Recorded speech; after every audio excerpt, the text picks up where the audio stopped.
Salut mes petits crassés, comment va-t-on? Asseyez-vous parce qu'aujourd'hui, c'est l'heure de la story time et pas n'importe quelle story time. Story time spécial Japan Expo. Donc asseyez-vous. J'ai toujours été une grosse adepte de convention. Les salons spécial Japanimation, c'est mon truc. Ça a toujours été mon truc. Les bouquins, les mangas, ça a toujours été mon domaine. Mais avec les années, ça a augmenté. Donc je me suis retrouvée à faire les conventions chaque année. Du coup, mes parents à l'époque, quand j'habitais encore chez eux, quand j'étais encore jeune,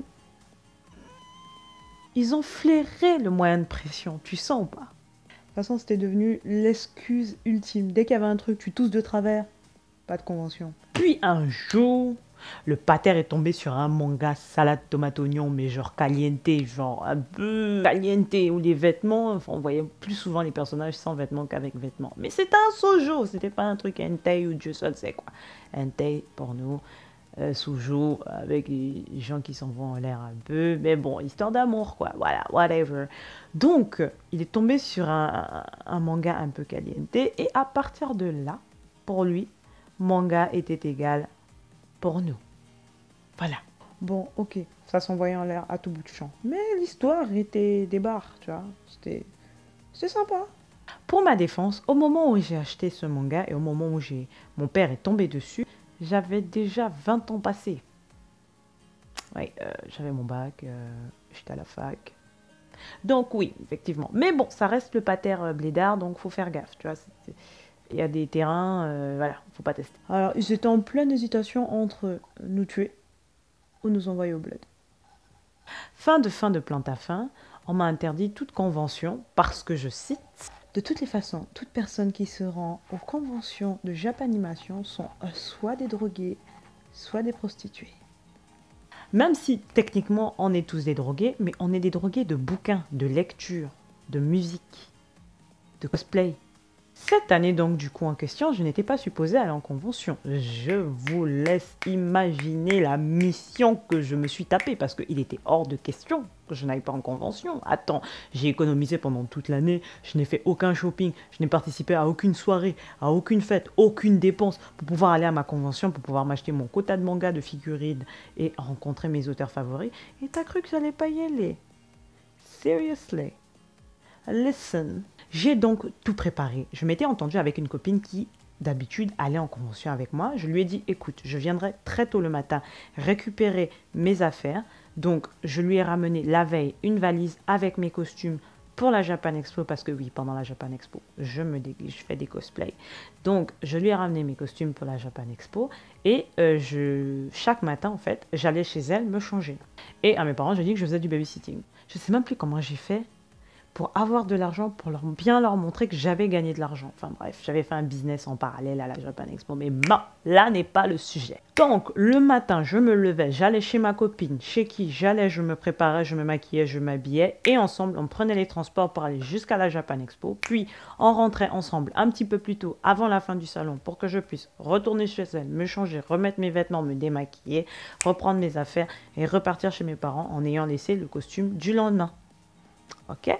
Donc finalement, le dernier jour du salon, tout se passe bien, fianton, fianton. Je dis à ma copine, je passerai récupérer mes affaires fin de plante à fin au cours de la semaine, histoire qu'il n'y ait pas d'ambiguïté.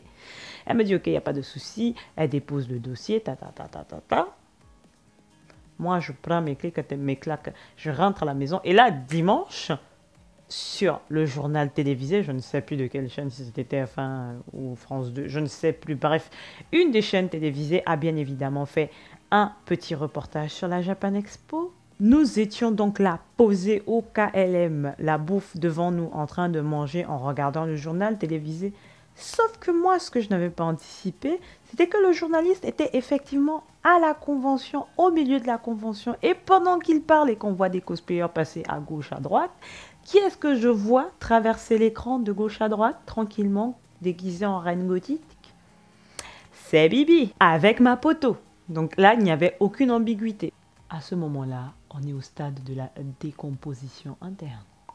Sauf que mes parents étaient tellement focalisés sur le journaliste qu'ils n'ont pas tout de suite cramé. Je me tourne vers mes frères et sœurs qui, eux, ont cramé le truc direct. Mon frère a failli s'étouffer dans son assiette. Je l'ai regardé, genre menace intersidérale, genre si tu ouvres ta bouche, wallahi billahi, que je vais te pousser dans un ravin, t'as pas conscience. Le gars a compris, il s'est calmé. La petite sœur a compris, elle s'est calmée. Les darons n'ont pas capté le mouvement. Ça a été le moment de ma vie où j'ai le plus transpiré en 10 secondes. Parce que ça a été les 10 secondes les plus longues de ma vie. Parce qu'en plus, je prenais mon temps. Le niveau de peur que j'ai atteint ce jour-là laisse béton. Franchement, quand le journal s'est terminé, c'est là que j'ai recommencé à respirer. Parce que je me suis dit, ouf, on sait jamais. Peut-être qu'ils vont revenir sur image et là, mes parents vont voir. On sait jamais. Tu sais, je ne dis rien. Le truc s'est terminé, j'ai débarrassé la table, tout ça, on a fait la vaisselle, C'est arrivé dans ma chambre que j'ai recommencé à respirer, genre... Je suis en vie, tout va bien.